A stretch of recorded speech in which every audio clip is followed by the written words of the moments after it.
I get a call from Mark Evans, head of service. Do you want to do a bit of a different job, if you like? Okay.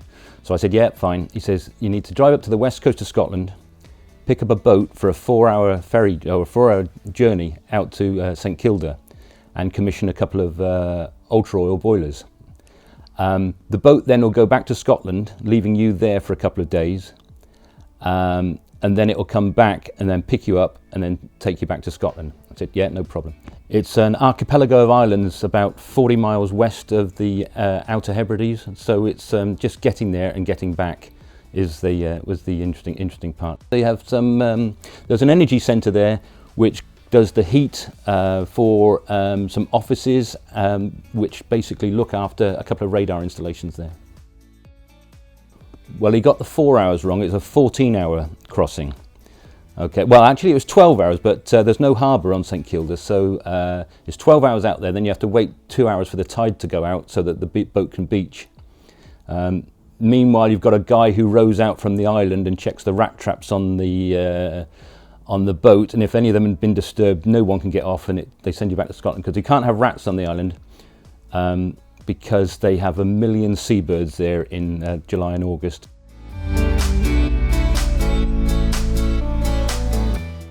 So I arrived there, did the job, and a day later the guy who was running the job came to me and said, there's a problem, Phil. I said, okay, what's that? He said, the boat that's coming back for you on Saturday has broken down, and they have to get a new part for the gearbox from Norway.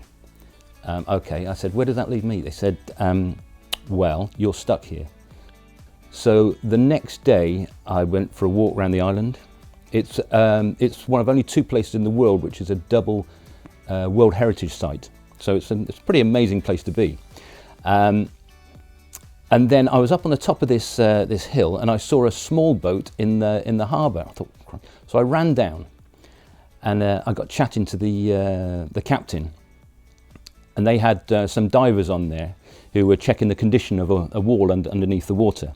And I said, any chance for a lift? He said, where do you want to go? I said, I don't care, anywhere. He said, yeah, jump on. So when they finished, I jumped on the boat with them, and we headed off on our journeys. But I didn't know where it was going, and it went to the island of Harris. When we got there, it was in the dark, and it was just a tiny little port called Leverborough on the south of Harris. He says, you're going to have to get across Harris now to get a boat to Skye, and then from there get up to the west coast of Scotland. And then we drove up to Tarbert, I think it's called Tarbert. Stayed there the night, and then got the boat to Skye. Then he drove me across Skye and dropped me there, and then I was able to get a taxi up to the west coast of Scotland, get my car, and then drive all the way home. Another 12.5 hours. So it was an interesting time.